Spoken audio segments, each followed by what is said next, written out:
Pues, gloria a Dios. Primera vez que que tengo el privilegio de estar aquí compartiendo una pequeña reflexión con todos ustedes. Y la porción que nos toca, como hemos estado continuando con nuestro estudio de Marcos, la semana pasada, Pastor nos veía o nos hacía la reflexión hasta el verso 12, hablando acerca del divorcio, y vamos a continuar con nuestro estudio de Marcos a partir del verso 13 al 22.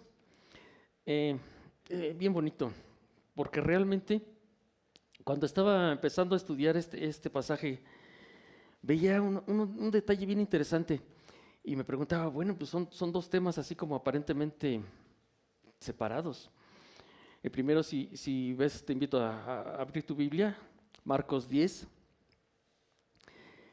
Es el título que trae. Jesús bendice a los niños, y más adelantito en el versículo 17 dice el joven rico. Y aparentemente están un poco así como desconectados, pero no, están hablando exactamente de lo mismo. Y comentaba ahorita con Frankie allá atrás, pareciera que el Señor nos está diciendo la instrucción y luego el caso práctico. Y es bien bonito cómo nos lleva el Señor a reflexionar en estas verdades profundas. Esta pequeña reflexión la he llamado los peligros de argumentar con Dios. Y es interesante, porque muchas veces nosotros cuando empezamos a conocer a Dios o empezamos que recibimos en su palabra alguna instrucción, alguna indicación especial de parte de Dios, de repente como que empezamos a una estira y afloja. Y Señor, y el pastor nos enseñaba hace 8 días, de repente empezamos a ver hasta dónde, Señor, hasta dónde realmente tú quieres que haga esto, hasta dónde realmente tú quieres que no haga tal cosa. Y entonces empezamos un estira y afloje, ¿no? Con el Señor queremos argumentar con Él, queremos de repente pensar que, pues arrogantemente, ¿no? Que sabemos más que Dios. Y empecemos ahí un juego de estira y afloja con papá. Y esto es la argumentación que muchas veces nosotros queremos hacer para con Dios o nosotros con Él cuando Él nos instruye o nos indica alguna cosa muy específica. Es para allá. Y para iniciar en materia, les voy a decir, esta reflexión como mapa de la plática que vamos a tener son 3 puntos. El primero es la importancia de ser como niños. La importancia de ser como niños. Después, las expectativas de la ley. Ya leímos el texto y por ahí hay unos detalles muy importantes. Las expectativas de la ley. En tercer lugar, el reino de Dios y la gracia. Es la base.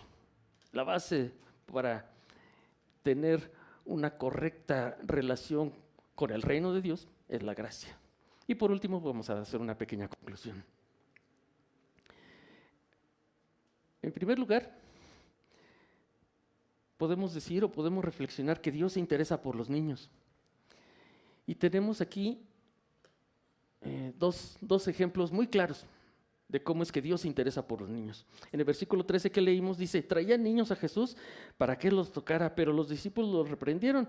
Cuando Jesús vio esto, se indignó y les dijo, dejen que los niños vengan a mí, no se los impidan, porque de los que son como ellos, como estos, es el reino de Dios. En verdad les digo que el que no recibe el reino de Dios como un niño, no entrará en él. Y tomándolos en los brazos, los bendecía, poniendo las manos sobre ellos. Entonces, vemos aquí rápido, así, 2 ejemplos claros de cómo Jesús o cómo Dios se interesa por los niños. El caso de Jairo y el caso de Eliseo. El caso de Jairo ya lo estudiamos hace unas semanas, cómo llega Jairo delante del Señor y ayúdame porque mi hija está muy enferma. Necesito, Señor, auxilio. Y entonces pues Jesús lo sigue, ¿no? Y van caminando. ¿Recuerdan cómo iban caminando? Cuando llega la mujer que toca el manto y todo esta que ya nos explicaban la riqueza de ese pasaje. Y cómo ya que iban a llegar a la casa de Jairo, llegan, pues ahora sí que las personas ahí de casa de él, de Jairo, dicen, pues no molestes al maestro porque pues tu hija ya murió. Dice, no temas, cree solamente. Y entonces, vete, lleguemos ahí. Entran a donde está la niña y nada más recuerden, a sus papás, a su círculo íntimo que habían ido con él y Jesús, son los que entran. Y aquí lo vemos, ¿no? En la imagen de arriba. Pedro, Jacobo y Juan, y los papás, Jesús y la niña. Y la levanta, las palabras tan conocidas en el ámbito de la iglesia, ¿no? El Talita Cum, y que dice la 60, la Reina Valera. A niña, a ti te digo, levántate. Y el Señor la resucita y se la entrega a sus papás. Un ejemplo concreto de cómo el Señor se interesa por los niños. El otro es el caso del profeta Eliseo. Es bien interesante, hace unos meses Bernita nos explicaba este pasaje, me acuerdo bien. Y para hacerlo así resumidas cuentas, y aquí está la cita por si después la quieres leer por tiempo, se las voy a platicar, porque si no, no avanzamos. Eliseo pasaba por Sunem y cada que pasaba por ahí había una sunamita y su esposo que lo veía, ¿no? Que pasaba y lo invitaban a quedarse con ellos, a que comiera. Y le dice la esposa a la sunamita, le dice a su esposo, ¿sabes qué? Él es un varón de Dios, vamos a hacerle un cuarto para que cuando pase se pueda quedar aquí, pueda descansar. Entonces ahí va, ¿no? Y le hacen su cuarto y empieza a quedarse y todo. Y le pregunta a Eliseo a su ayudante, pregúntale, ¿qué necesita que yo haga por ella?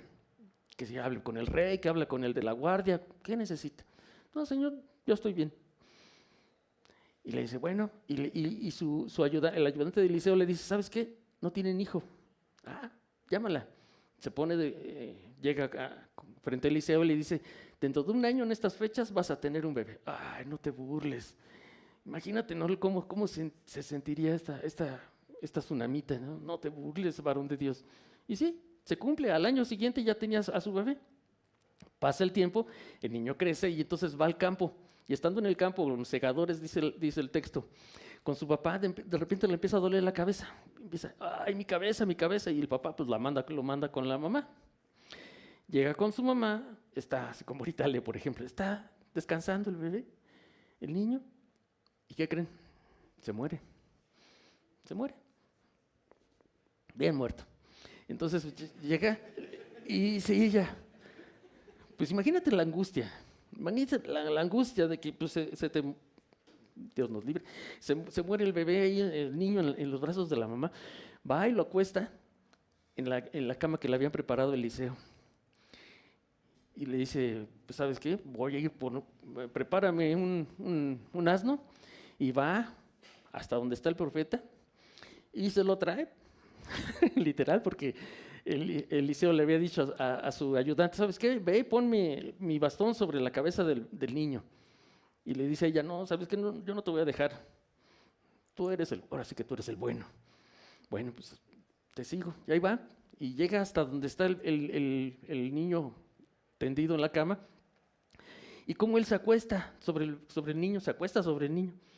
Y vemos aquí lo curioso, ¿no? Del obrar de Dios, ¿no? De cómo obra en este caso el profeta Eliseo se acuesta sobre el bebé, empieza a entrar en calor y se levanta y sigue orando, sigue pidiendo al Señor, se vuelve a acostar y el niño estornuda 7 veces.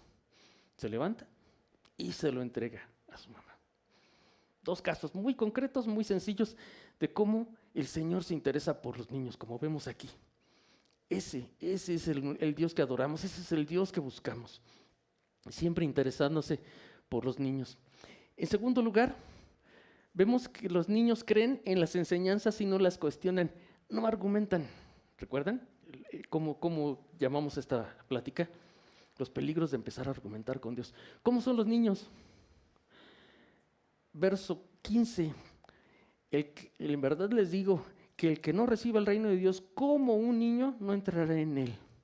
Los niños no argumentan. Y aquí vemos, y aquí hay un detalle bien interesante. Dice el texto, dejen que los niños vengan a mí, no se los impidan. El problema que muchas veces sucede es que nosotros como papás estamos tristemente impidiendo que nuestros hijos se acerquen al Señor por omisión. No nos ponemos a leer las Escrituras con ellos. no los acercamos nosotros hacia el Señor. Y es bien importante, y unos ejemplos claros, ¿no? Desde que nuestros hijos eran niños, nosotros comprábamos libros, ¿no? A ver las historias bíblicas y a leérselas. Y ese es el punto. Nosotros como papás tenemos que buscar o acercar a nuestros niños al Señor y no impedírselos por pura omisión de no hacer esto. Entonces es bien importante, ¿no?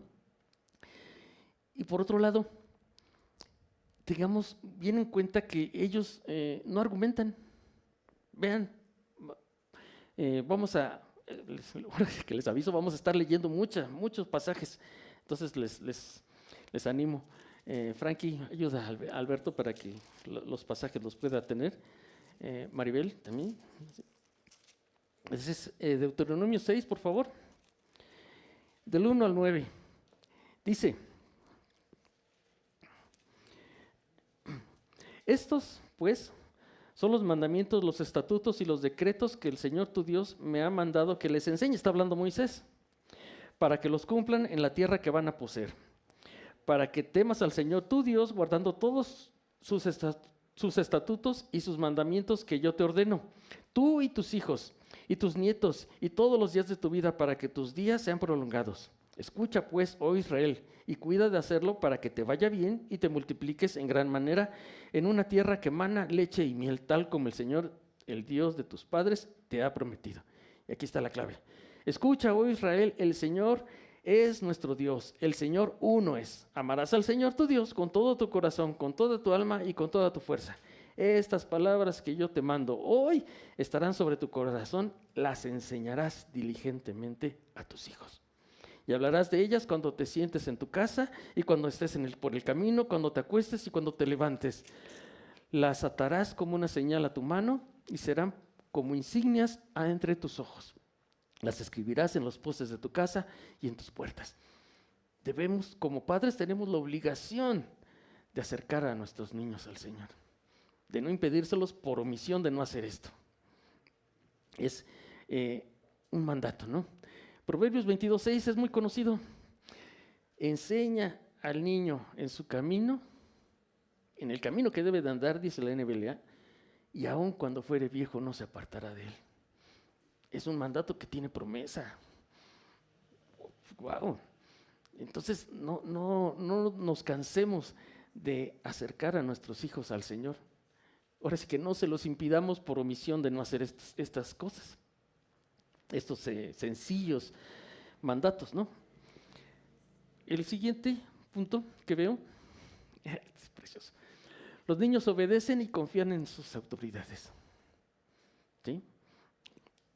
En nuestro pasaje que estamos viendo, en verdad les digo que el que no reciba el reino de Dios como un niño no entrará en él. Y eso nos lleva precisamente a que este pasaje en sí está hablando de salvación. Está hablando de salvación. ¿Y cómo lo veo? ¿Cómo lo sé?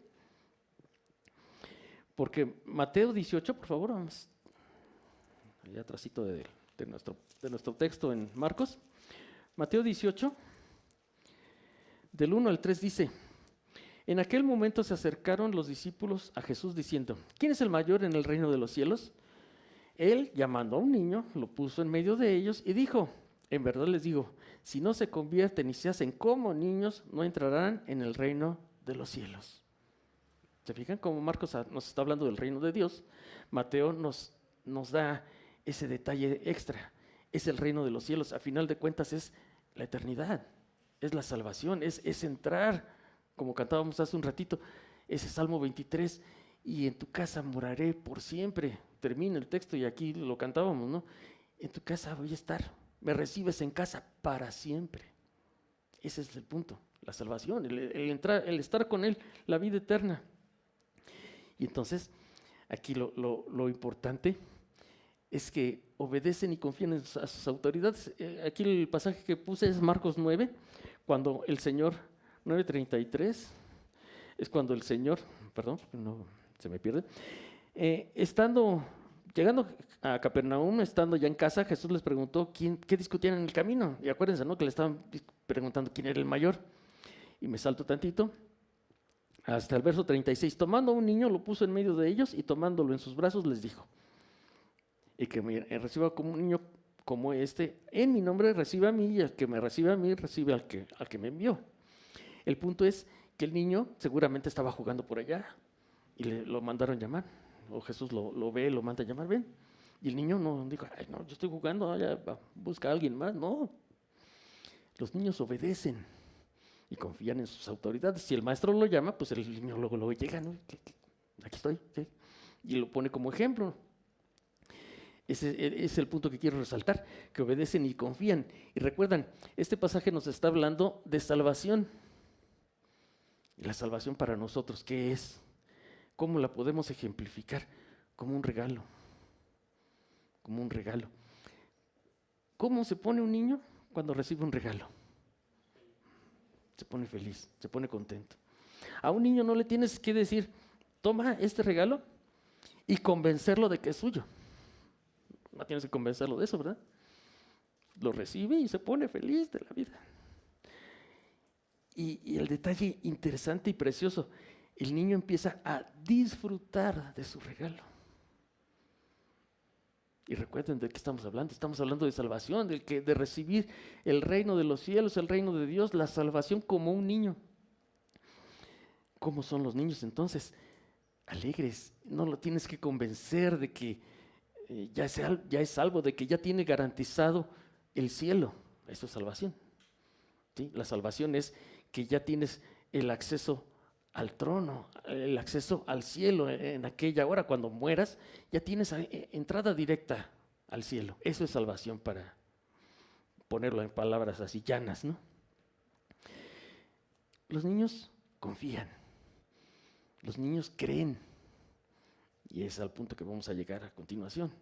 Los niños se creen, los niños no tienes que convencerlos. Entonces, por eso es que dice el Señor aquí en nuestro pasaje: el que no recibe el reino de Dios como un niño, no entrará en él. Acuérdense, los niños no argumentan. Nosotros, por lo tanto, debemos ser como niños en este sentido. ¿Qué me dice el Señor para poder entrar al reino de los cielos?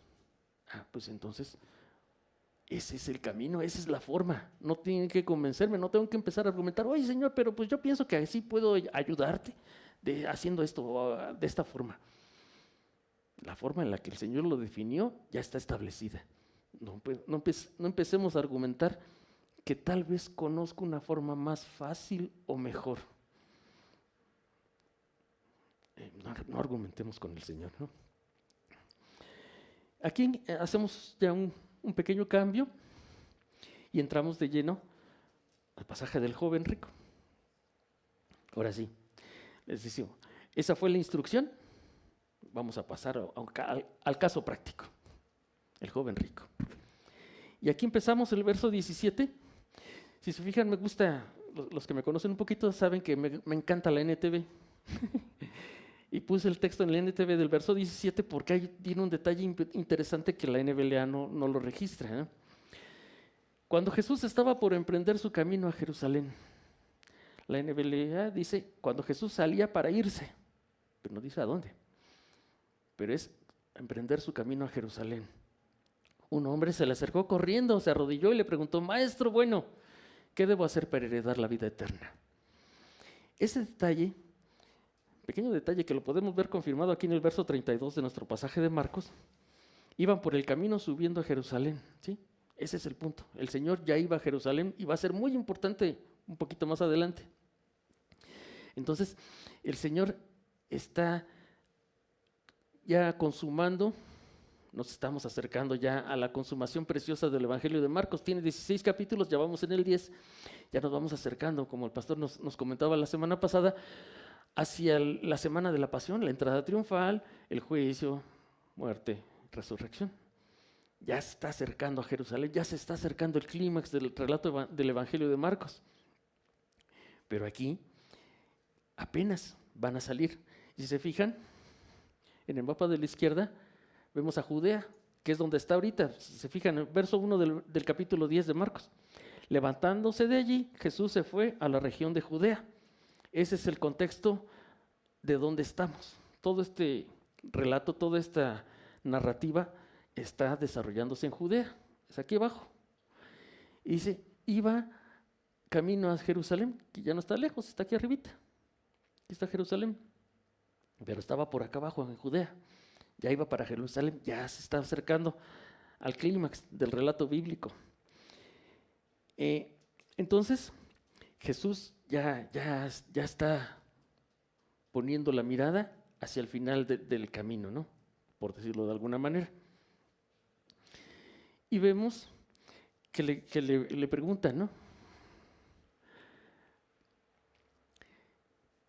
Que le dice Jesús al responderle, ¿no? Porque recuerden el capítulo 17, el joven rico le pregunta, maestro bueno, ¿qué haré para heredar la vida eterna? Y aquí está el punto nuevamente.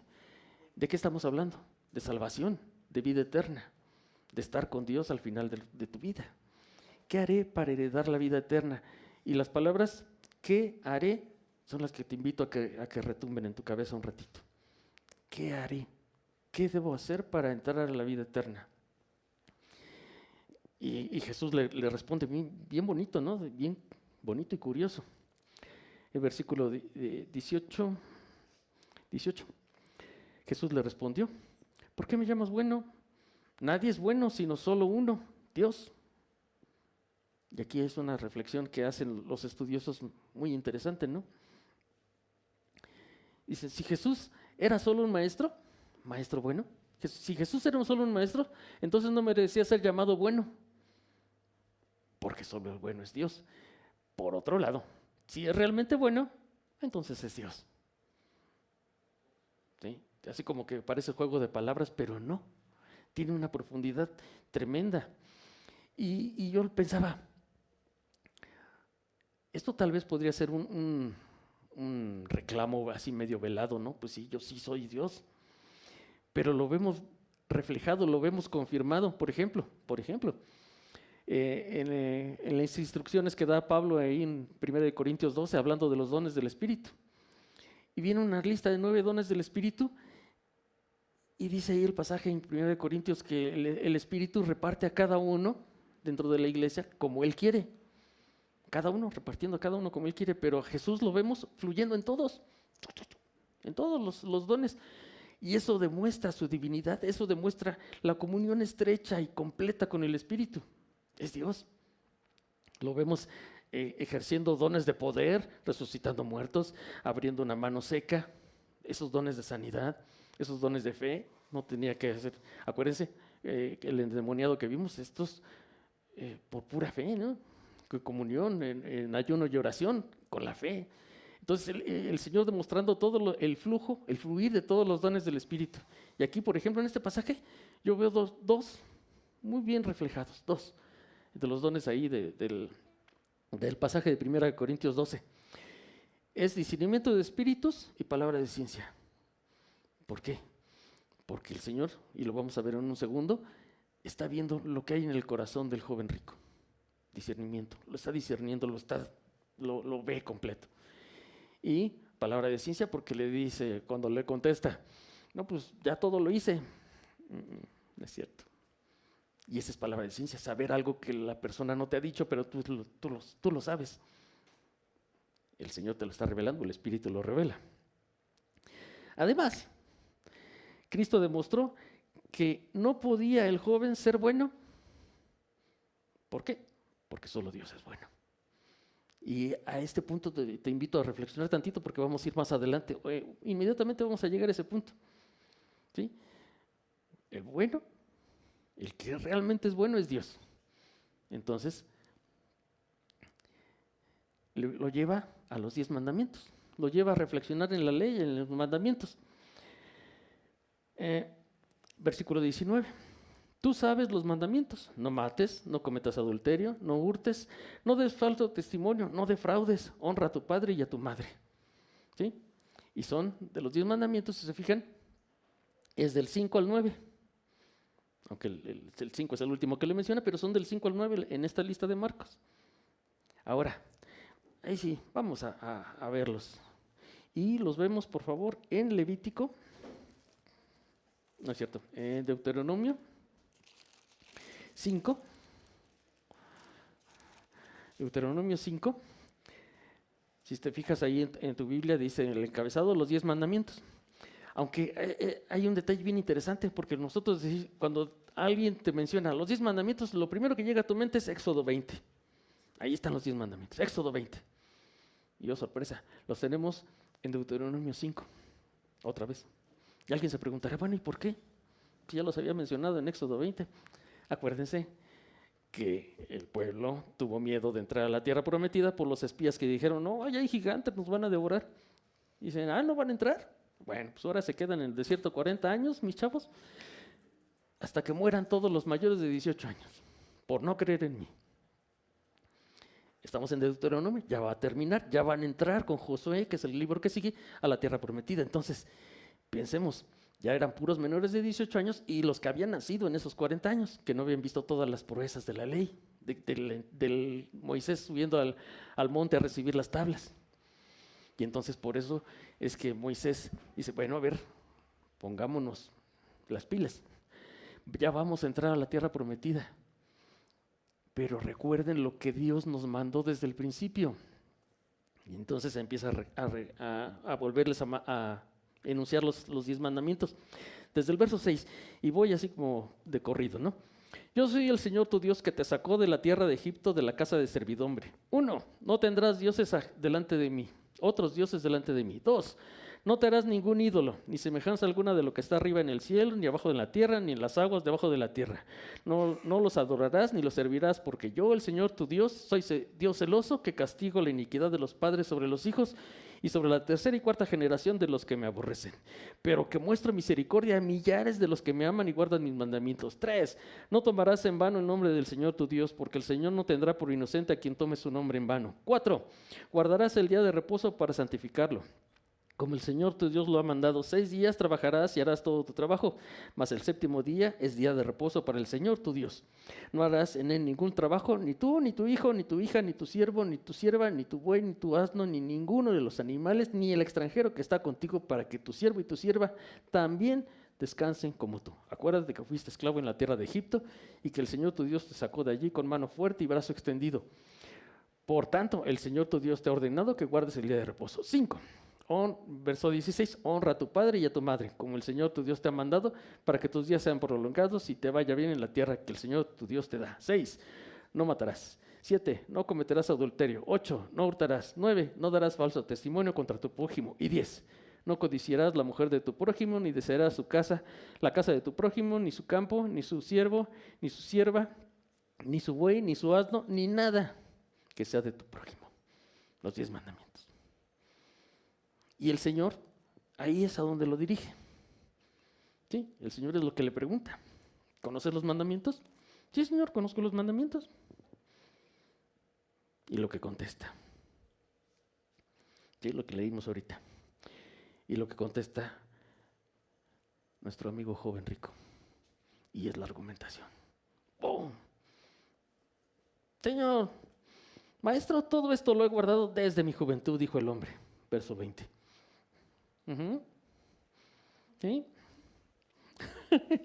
Y vemos, este es lo importante y lo bonito. Este es lo que quiero enfocarme directamente. Dios había prometido que tendrían justicia si observaban todos estos mandamientos. Regresemos a Deuteronomio.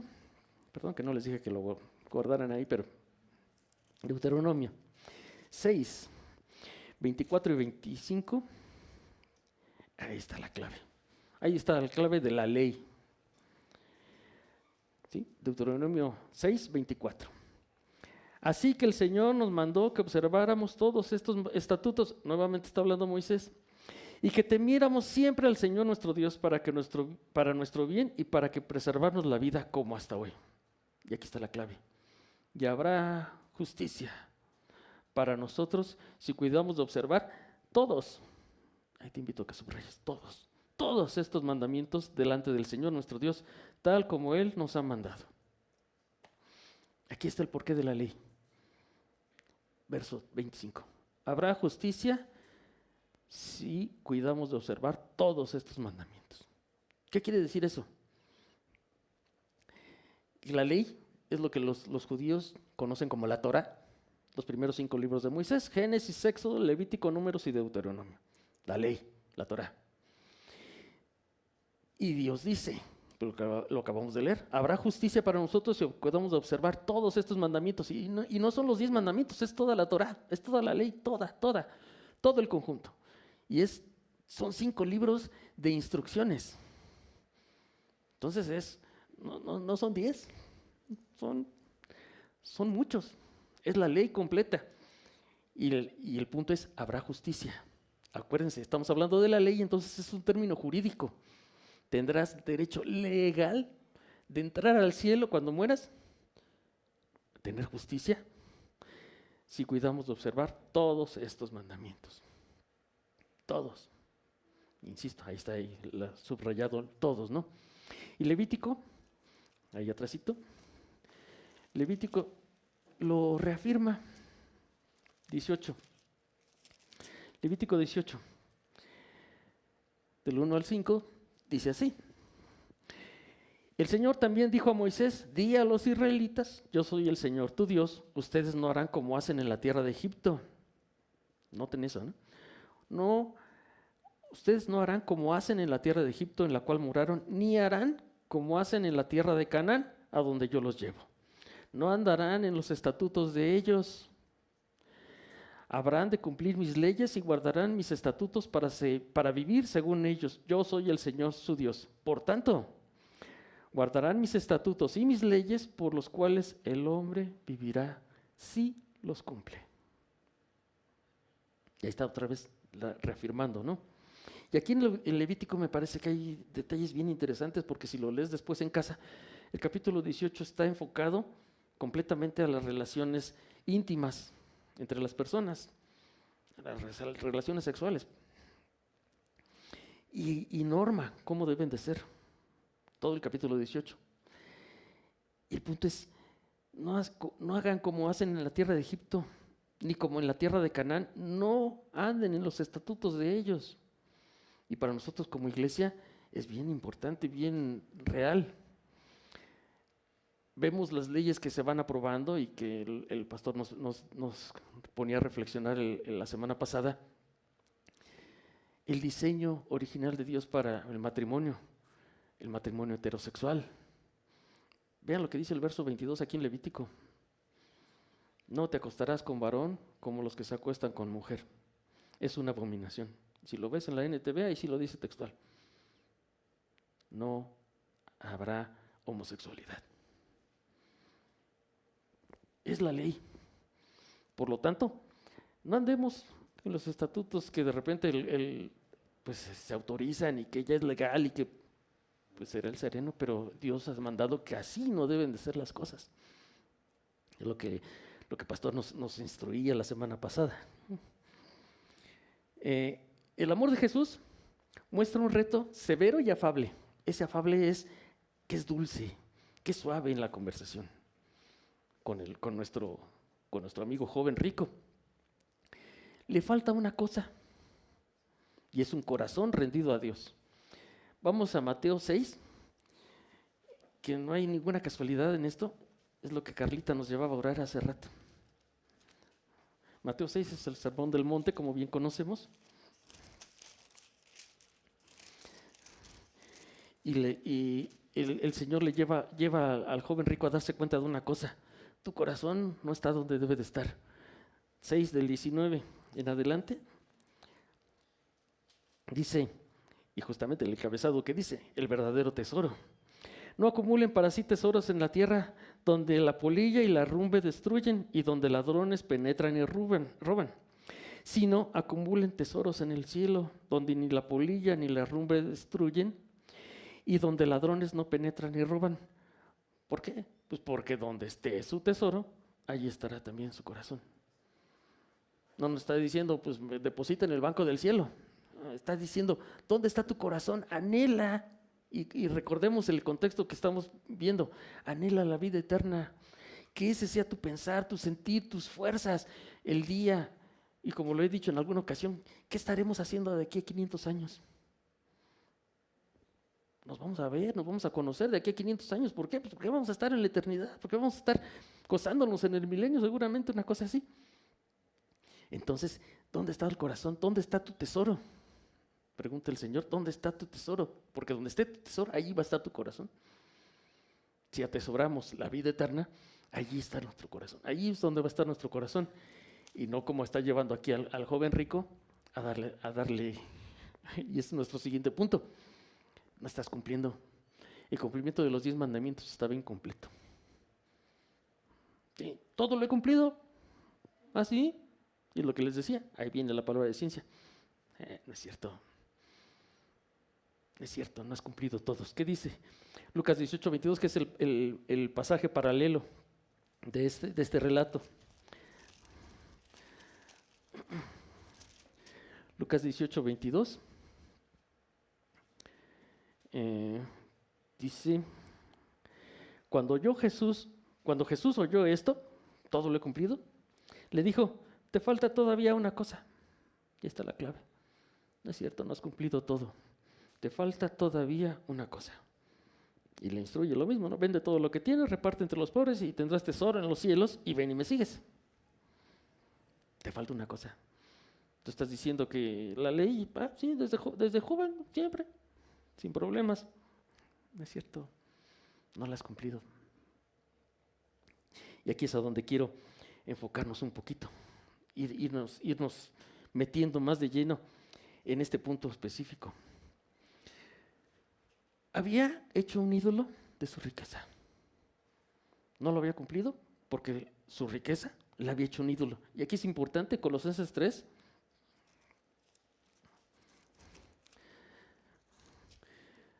el 5 y el 6. Dice así, Colosenses 3:5. Por tanto, consideren los miembros de su cuerpo terrenal como muertos a la fornicación, la impureza, las pasiones, los malos deseos y la avaricia, que es idolatría. Pues la ira de Dios vendrá sobre los hijos de desobediencia por causa de estas cosas. Y ahí está directo, el final del verso 5. Y la avaricia, que es idolatría. ¿Y cómo sabemos que tenía avaricia? Pues por la forma en la que le dice, por la forma en la que termina nuestro relato. Se fue triste porque tenía muchos bienes, porque era su ídolo, porque su enfoque, su corazón estaba en el dinero, en la riqueza. Y entonces había hecho un ídolo de su riqueza. Es interesante. Entonces, ya que el maestro, ya que Jesús lo lleva a darse cuenta de lo que hay realmente en su corazón, podemos ver que le hace, digamos, un examen de la ley. Permítanme tomarme unos minutitos para explicar a qué me refiero con el examen de la ley. ¿Ven el examen de muestra?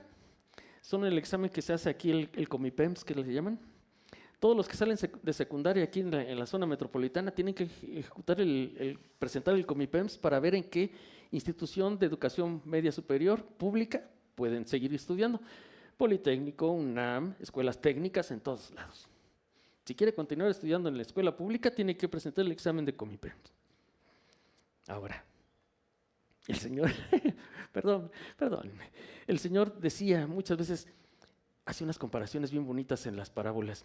¿Con qué compararemos el reino de Dios? Se parece a una semilla de mostaza, se parece a una perla de gran tesoro, se parece al tesoro escondido en un campo. Permítanme comparar la ley con un examen. El examen de la ley. ¿Sí? Pablo indica que nadie puede ser justificado por la ley, y eso es bien importante y me gustaría, y ese sí vamos a verlo. Romanos 3.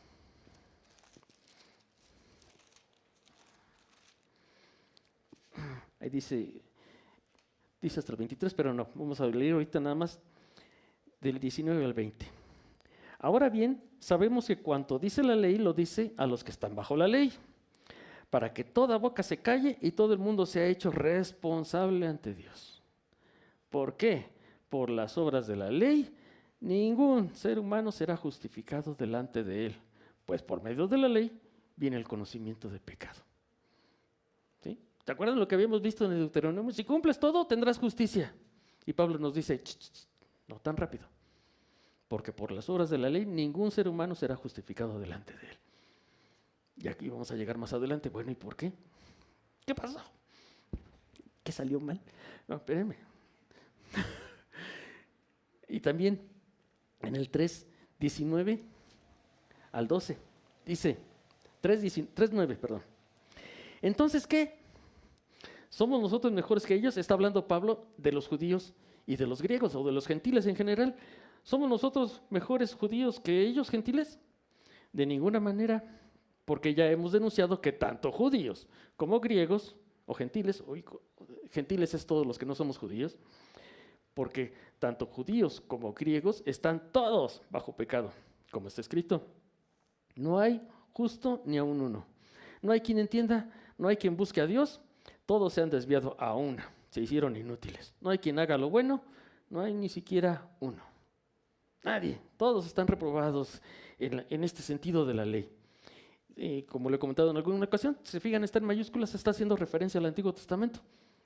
¿A dónde? Salmo 14, del 1 al 3, y Salmo 53, del 1 al 3. Textual. En los dos salmos se repiten estas mismas palabras y son literales como están escritas aquí. Por eso es bien importante y bien hermoso estar estudiando y llorando los salmos. ¿No? Tienes una riqueza de que el Señor ocupa después. Entonces, no hay justo, ni uno. Por la ley, ni uno. Y aquí está un ejemplo, ¿no?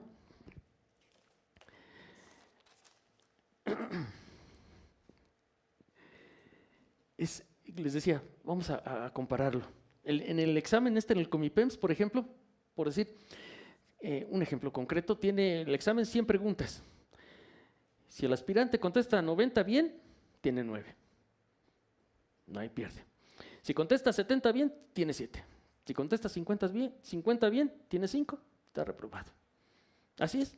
Todos los exámenes académicos se califican así. Todos.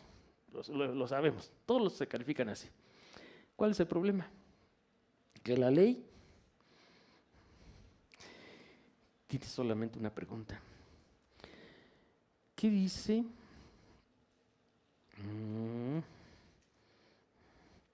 Santiago, Santiago 2:10. El examen de la ley nada más tiene una pregunta. Santiago 2:10. ¿Sí?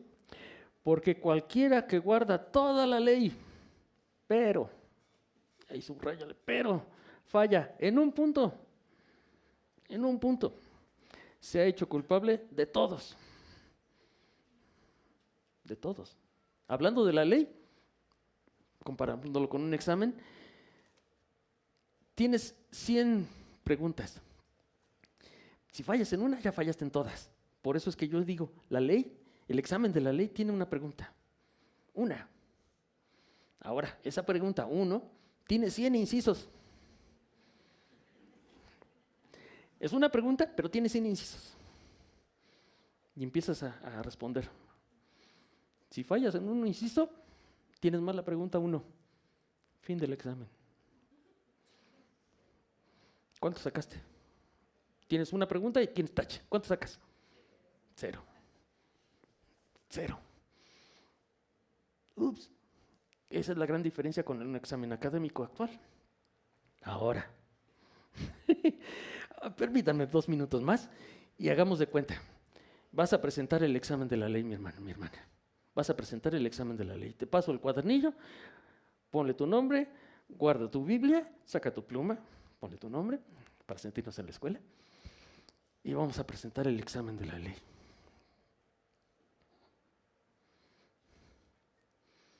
Pregunta 1, inciso A.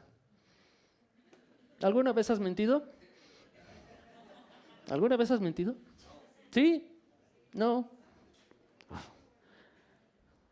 Inciso B. ¿Alguna vez has robado? Unos clips, unas plumas en la oficina, hojas blancas para los hijos de... Los colores de tu compañero en la primaria. ¿Alguna vez has robado? ¿Sí? ¿No? Inciso C. ¿Alguna vez has hablado de alguien a sus espaldas? ¿Alguna vez has hablado de una persona cuando no está presente? ¿Sí? No. Inciso D. ¿Alguna vez has mirado a una persona del sexo opuesto con deseo, sin que sea tu cónyuge, aún siendo soltero? Y obviamente no tienes cónyuge. ¿Alguna vez has mirado a una persona del sexo opuesto con deseo, sin que sea tu cónyuge? ¿Cómo vas hasta aquí con tu examen, mi hermano? ¿Seguimos con los otros 96 incisos?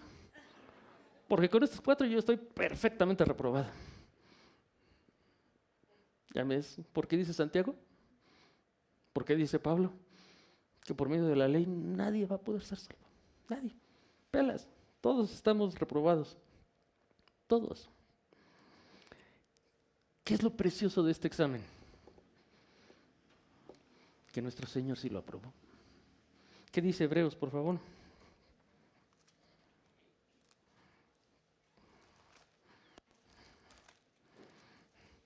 Hebreos 4. 4. Del 14 al 16. Dice, Hebreos 4:14. Teniendo pues un gran sumo sacerdote que trascendió los cielos, Jesús, el Hijo de Dios, retengamos nuestra fe. Porque no tenemos un sumo sacerdote que no pueda compadecerse de nuestras flaquezas, sino que uno que ha sido tentado en todo como nosotros. Y ve lo que dice, pero sin pecado. Gloria a Dios. Gloria a Dios, porque él sí contestó, contestó, no. Perdón, en todas los 100 incisos de la ley. Él contestó, no. Por lo tanto, él sí tuvo 10 en ese examen. Esa es la maravilla, esa es la grandeza de Dios, la grandeza de nuestro Señor Jesucristo. Por tanto, acerquémonos con confianza al trono de gracia, para que recibamos misericordia y hallemos gracia para la ayuda oportuna. Lo cantábamos hace ratito. Por eso, porque él sí tuvo 10 en este examen hipotético, es que podemos acercarnos al trono de gracia. Señor, gracias, porque tú sí lo aprobaste y yo definitivamente no puedo, de ninguna manera, ni lo intento. No, ni me pases el examen, no, yo no puedo. ¿Sí? Ahora, regresemos un poquito. Mateo 5.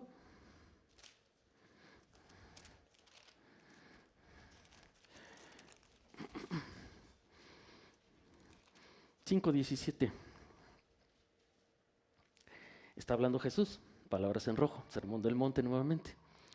Y vean la grandeza del Señor refiriéndose a la ley. No piensen que he venido para poner fin a la ley o a los profetas. No vine a terminar con la ley, no vine a eso. No he venido para poner fin, ¿qué dice adelante? Sino para cumplir. Él vino a cumplir la ley, no vino a desecharla, vino a cumplirla. Porque en verdad les digo que hasta que pasen el cielo y la tierra no se perderá ni una letra más pequeña, ni una tilde de la ley, hasta que toda se cumpla. Cualquiera pues que anule uno solo de estos mandamientos y aún los más pequeños, y así los enseña a otros, será llamado muy pequeño en el reino de los cielos. Pero cualquiera que los guarde y los enseñe, este será llamado grande en el reino de los cielos. Porque les digo a ustedes que si su justicia no supera la de los escribas y fariseos, no entrarán en el reino de los cielos. ¿Sí? ¿Y cómo va nuestra justicia a superar a la de los escribas y fariseos? Si ya vimos que... ¿Cómo? ¿Cómo vamos a superarlo? Pues porque Él sí la cumplió. Porque Él no vino a desecharla, vino a cumplirla. Ahora, ¿dónde está lo precioso de este punto? Y nos lleva al tercer punto de nuestra conversación. El reino de Dios, el reino de los cielos, la salvación y la gracia, que tanto ahorita preciosamente cantábamos. Pablo indica contundentemente, sin lugar a dudas, que la salvación es por gracia a través de la fe. Efesios 2, 8 y 9, que ya no lo sabemos de memoria, pero nada más quiero que quede bien establecido, bien leído. Efesios 2, 8 y 9. Porque por gracia ustedes han sido salvados por medio de la fe. Esto no procede de ustedes, sino que es don de Dios. Esa fe es don de Dios, no por obras, no por la ley, para que nadie se gloríe, para que nadie diga, yo sí pude, para que nadie diga, pásame el examen. No nos creamos mucho, no, nosotros no podemos. Por gracia, acordémonos, gracia es que Dios nos da lo que no merecemos. Compartimos con misericordia que Dios no nos da lo que sí merecemos. Esa dualidad, ¿no? Entonces aquí es por gracia, Dios dándonos lo que no merecemos, la salvación. Han sido salvados por medio de la fe. Y el otro, Romanos 3. Y aquí es el pasaje que ya habíamos empezado a leer, a partir del verso 21, 3:21. Pero ahora, aparte de la ley,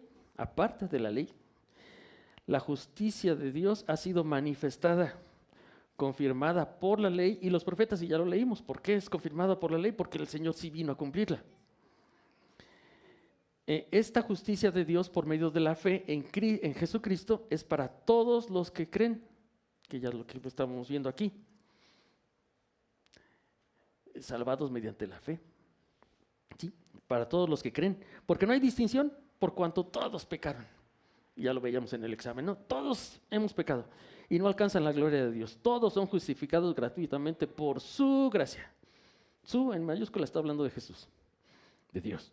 Por su gracia, por medio de la redención que es en Cristo Jesús. Sí, no hay pierde, no hay vuelta de hoja. En el 4:18 de mismo Romanos, 4:18, y es un ejemplo de cómo se aplica esta fe para salvación. 4:18, Abraham creyó en esperanza contra esperanza a fin de llegar a ser padre de muchas naciones conforme a lo que se le había dicho. Así será tu descendencia. Acuérdense, ¿no? Que lo había sacado al cielo de noche. A ver, cuenta las estrellas, si puedes contarlas, así será tu descendencia. Y sin debilitarse en la fe, contempló su propio cuerpo que ya estaba como muerto, puesto que tenía como 100 años, y también la esterilidad de la matriz de Sara. Y apúntale por ahí, Génesis 17:17, Sara tenía 90 años. ¿Así o más difícil? ¿Sí? Entonces, Abraham no dudó. Él de 100 años, Sara de 90, ya hace cuántas décadas había terminado, pasado su tiempo, digamos, de menopausia. Ya, ¿cuánto tiempo tenía ya que no había ninguna posibilidad de que ellos fueran padres? De 90 y 100 años. Verso 20. Sin embargo, respecto a la promesa de Dios, Abraham no titubeó con incredulidad, sino que se fortaleció en fe, dando gloria a Dios, estando plenamente convencido de lo que Dios había prometido, poderoso era también para cumplirlo. Le creyó. Verso 22. Por lo cual también su fe le fue contada por justicia. Porque le creyó. Por gracia ustedes han sido salvados mediante la fe. La salvación es por fe, solamente por fe, no hay de otra. Porque la instrucción que había dado Dios desde el principio, cumplan estos decretos, estatutos y leyes. Si los cumplen, ya lo hicieron. Pero nadie puede. Quien sí pudo fue el Señor. Entonces ahí, gloria a Dios. Gloria a Dios por esto. Ahora, seguramente te estás preguntando, como yo lo hice en algún momento, si el Señor ya sabía todo esto, el Señor ya sabía que la salvación es por fe, ¿por qué no lleva a nuestro joven rico a hablarle de gracia, de fe? ¿Por qué lo lleva a la ley? Eso es así como que me brotó en el primer momento. Dije, Señor, ¿y por qué no hablas aquí de gracia, de fe? ¿Por qué lo lleva a la ley? Y aquí nos lleva al punto interesante. Recuerden, Jesús apenas va a subir a Jerusalén. Apenas va. Entonces, cuando llega todo el proceso de la semana de pasión, es la muerte, en la crucifixión, todos conocemos y hemos oído hablar de las 7 palabras de Jesús en la cruz. Todos hemos oído hablar de estas. Y lo que quiero llamar tu atención es de la penúltima de ellas, la más gloriosa para la iglesia, sin lugar a dudas. La más gloriosa de las 7 palabras de Jesús en la cruz es la penúltima. Y es solo una palabra. Tetelestai. Tetelestai. Consumado es. ¿Qué? ¿Qué está consumado? En ese momento, la ley está consumada. La ley está cumplida, la ley está terminada en perfección. Por lo tanto, a partir de ese momento, y consumado está, es el plan de redención para todos nosotros, iglesia. Ya tenemos esa entrada a través de la fe. Consumado es. La ley está consumada. Ahora sí, yo, Jesucristo, ya tengo mi derecho legal a entrar al cielo. Consumado está la instrucción de Deuteronomio de cumplir toda la ley. Y aquí es donde entra el glorioso intercambio que tanto le gusta al pastor. Ese glorioso intercambio que el Señor hizo por cada uno de nosotros. En ese momento nosotros le cedemos, ay Señor, toma todo nuestro pecado, pasados, presentes, futuros, todo nuestro pecado se lo dejamos al Señor. El Señor paga el precio, la culpa, el castigo, la ira santa de Dios, de ese pecado, de todos y cada uno de nosotros y de toda la iglesia, pasada, presente y futura. Imagínense el tamaño de ese castigo. El Señor paga todo ahí en la cruz y a cambio Él nos da su justicia, su derecho legal a entrar al cielo. Por eso es que nosotros ahora, esa justicia nos ha sido imputada, así como en un juzgado. El imputado, el que se le declara, el que se dice que hizo tal, el que merece. Por eso es que nos ha sido imputada su justicia. Por eso es que Jesús es nuestra justicia. Ahí está, la clave. Él es nuestra justicia precisamente por eso. Porque tetelestai, está consumado. Wow. Ahora entiendo por qué el Señor no lleva aquí a nuestro joven rico a hablarle de gracia, de fe. Porque todavía no era tiempo. Todavía no era tiempo. Vamos a seguir viendo en los siguientes capítulos cómo todavía sigue su ministerio terrenal antes de llegar a Jerusalén. Y faltan varias cosas, pero ya nos acercamos al final. Pero todavía no era tiempo. Y entonces,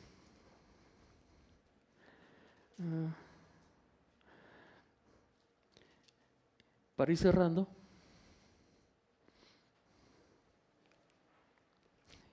como conclusión, una breve reflexión que yo hacía aquí, que yo tenía. Dice el versículo 21, ¿no? Jesús mirándolo, lo amó. Y le dijo, una cosa te falta, ve y vende cuanto tienes y da a los pobres y tendrás tesoro en el cielo, entonces vienes y me sigues. Y esto ya lo habíamos visto, ¿no? Le deja ver lo que hay realmente en su corazón. No has cumplido la ley, te falta una cosa. Vende todo lo que tienes, dalo a los pobres y me sigues. Y termina este pasaje, bien interesante, el último versículo, 22. Y yo creo que es el que nos ha llamado la atención a todos nosotros a lo largo de los años cuando hemos leído este pasaje y nos quedamos pensando en el joven rico y desechado, completamente solito, se echó la soga al cuello. Se fue triste porque pues prefirió su riqueza. Y yo te animo a pensar que nadie puede seguir siendo igual después de ver cara a cara a Jesucristo. Nadie puede seguir siendo el mismo después de que contempla al Señor cara a cara, que le conoce, que entiende lo que el Señor hizo por cada uno de nosotros. No podemos volver a ser igual. Y ejemplos, hay muchos. Hay muchos. Por ejemplo, Natanael, aquí en Juan al principio, ¿no? Natanael cuando llega Felipe, ven Natanael, hemos encontrado al Mesías, aquel que escribieron los profetas, a Jesús de Nazaret. Y Natanael, de Nazaret no puede salir nada bueno. Ven y ve. Ahí viene Natanael. Y cuando el Señor lo ve, declara de él: he aquí un israelita correcto, sincero, en el cual no hay engaño. Pero no lo conocían, no se conocían cara a cara, antes no se conocían. Y Natanael: pues, Señor, ¿de dónde me conoces? Cuando estabas antes en la higuera yo te vi. Señor, tú realmente eres el Mesías, el Hijo de Dios. Porque te dije que te vi en la higuera, ¿crees? Pues, verás cosas muchas más grandes, mucho mejores. ¿Qué estaría orando Natanael ahí en la higuera? Piénsalo tantito. No sé. Pero después de tener ese encuentro cara a cara, Natanael jamás volvió a ser el mismo. Ejemplos hay varios. La mujer la samaritana, sí, del pozo, Juan 4. ¿Sí? Después de esa breve conversación con el Señor, y ven, yo te daré agua viva y no tendrás más sed. Pues ¿de dónde tienes cómo vas a dar agua viva si el pozo es hondo y tú no tienes con qué sacarla? ¿Sí? Después de esa conversación tan somera, tan cortita, y cuando le desnuda lo que hay en su corazón: bueno, a ver, ve y llama a tu marido. No tengo marido. En eso te has dicho verdad, porque tienes 5 maridos y el que ahorita tienes no es tu marido. En eso has dicho la verdad. Señor, me parece que eres profeta. Pues sí. Y entonces la convence de una forma tan sencilla, tan fácil. ¿Qué hace ella? Va y evangeliza todo. Y vienen a ver, ¿quién eres? Y ya conocemos el resto de la historia. Se queda ahí 2 días y ahora creemos no por lo que nos has dicho, sino por lo que ya lo oímos. Otro ejemplo, yo creo que es el más contundente, así, el más escandaloso tal vez, es Pablo. Como lo tira del caballo ahí en el camino a Damasco, y jamás volvió a ser el mismo Pablo después de eso. De asesino se convierte a uno de los que tiene más cartas escritas en el Nuevo Testamento. Después de encontrarnos cara a cara con el Señor, no podemos volver a ser el mismo. Y este pasaje es el que quería llamar la atención, de Juan 8. Recordemos, es cuando está el Señor enseñando, y los escribas y los fariseos le traen a una mujer que ha sido encontrada en adulterio. Y: Señor, esta mujer fue hallada en adulterio, y Moisés nos dijo que cuando ya éramos en esa condición, la podíamos apedrear. ¿Tú qué dices? ¿Tú qué dices, Señor? Tú dime. Y no les hace caso. El Señor, sentado, empieza a escribir con su dedo en la tierra. Y le insisten: Señor, Señor, Señor, Moisés dijo, ¿tú qué dices? Y la respuesta que no sabemos de memoria: el que esté libre de pecado, que tire la primera piedra. ¿Y qué pasó? Se fueron yendo, uno por uno, comenzando por los más ancianos o por los más grandes de edad. Se fueron yendo uno por uno. Y pues sí, obviamente, yo se los testifico. El que tiene más edad se da cuenta de que está más reprobado. No hay pierde. Y se van todos. Y entonces le dice el Señor: mujer, ¿qué pasó? ¿Dónde están los que te acusaban? ¿Ninguno te condenó? Ninguno, Señor. Yo tampoco te condeno. Vete y no peques más. Nadie puede volver a ser igual después de un encuentro cara a cara con el Señor. Nadie. Ahora, esto que voy a decirles, pues ahí sí, no me apedreen, por favor. Pero la Biblia no lo menciona. La Biblia no lo menciona. Bueno, te lo digo, la Biblia no lo dice. Pero si el joven rico se incluye en el relato de Lucas en Hechos 4, 32 al 35, efectivamente cumplió los 3 mandatos de Jesús en Marcos, que estamos viendo. Vende cuando tienes, da a los pobres y me sigues. Hechos 4, 32. La congregación de los que creyeron era de un corazón y un alma. Ninguno decía ser suyo lo que poseía, sino que todas las cosas eran de propiedad común. Con gran poder, los apóstoles les daban testimonio de la resurrección del Señor Jesús, y había abundante gracia sobre todos ellos. No había, pues, ningún necesitado entre ellos, porque todo lo que poseían, tierras o casas, las vendían y traían el precio de lo vendido y lo depositaban a los pies de los apóstoles, y se distribuía a cada uno según su necesidad. ¿Se fijan? Sí, sí. El joven rico se incluye en este relato de Lucas. Cumplió los mandatos que le dijo el Señor. Vende cuanto tienes. No había entre ellos necesitados porque los que poseían tierras o casas las vendían. Da a los pobres. Lo traían al precio de los vendidos, lo depositado a los pies de los apóstoles y se distribuía a cada uno según su necesidad. ¿Y me sigues? Claro, a los pies de los apóstoles, siguiendo al Señor.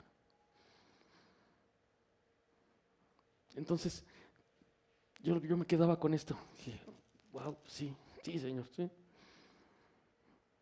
Le quito la etiqueta de el que se desechó a sí mismo, en el verso 22. Se fue afligido, se fue triste porque era dueño de muchos bienes, pero ¿qué? ¿Y el Señor no podía hacer nada más por él? Sería como limitar mucho al Señor, ¿no? El Señor tiene la última palabra siempre para cada uno de nosotros. Y entonces, este es el punto que me gustaría reflexionar ya. Después de ese encuentro que hemos tenido cara a cara con el Señor, ya no estemos argumentando, ya no argumentemos con Él. Si el Señor te ha pedido o nos ha pedido hacer o dejar de hacer ciertas cosas, pues ya no empecemos, ya no tengamos el estira y afloja con el Señor.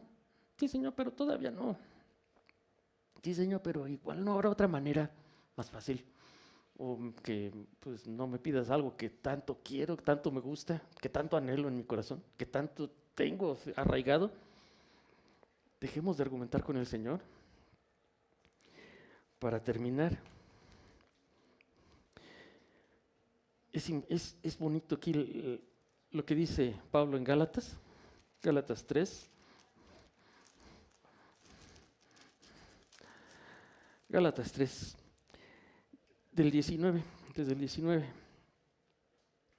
Y como colofón, entonces, para entender nosotros qué efecto tiene la ley para cada uno de nosotros, ya después de que vimos toda esta maravilla de la gracia de Dios, dice Pablo, entonces, ¿para qué fue dada la ley? Fue añadida a causa de las transgresiones hasta que viniera la descendencia a la cual había sido hecha la promesa. Ley que fue promulgada mediante ángeles por mano de un mediador. Ahora bien, un mediador no representa a uno solo, pero Dios es uno solo.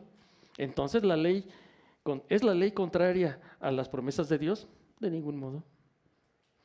Porque si hubiera dado una ley capaz de impartir vida, acuérdense lo que vimos en Deuteronomio, entonces la justicia ciertamente hubiera dependido de la ley. Pero la Escritura lo encerró todo bajo pecado, para que la promesa que es por la fe en Jesucristo fuera dada a todos los que creen, a todos los que creen. Antes de venir a la fe estábamos encerrados bajo la ley, confinados para la fe que había de ser revelada, de manera que la ley ha venido a ser nuestra guía para conducirnos a Cristo, a fin de que seamos justificados por la fe. Este es el pasaje famoso que en la Reina Valera dice que la ley ha venido a ser nuestro ayo. Yo cuando lo leí me quedé, ¿qué es un ayo? Es un tutor, es una guía, es una figura de los judíos, ¿no? El tutor que le enseñaba al niño la ley, la Torá, le enseñaba la ley. Ese tutor le enseña la ley porque llega un momento, cuando cumple 12 años, que se presenta delante de la congregación y recita la ley. A partir de entonces ya es un hombre. Esa es la guía, ese es el ayo, ese es el tutor. Ha venido a ser nuestra guía para conducirnos a Cristo, a fin de que seamos justificados por la fe. ¿Por qué ha venido a ser nuestra guía para Cristo, hacia Cristo? Porque nos muestra lo pecadores que somos, lo imposibilitados que estamos por nuestros propios medios para estar bien delante de Dios. Por eso nos conduce a Cristo, a fin de que seamos justificados por la fe. Por eso es que el Señor ese llamado especial tiene para cada uno de nosotros en esta noche. Acércate al trono de gracia, muchachos. ¿Eden? Acércate al trono de gracia para que recibas esa ayuda oportuna, esa salvación, esa vida eterna, porque por tus propios medios, por tus propias fuerzas, no vas a poder.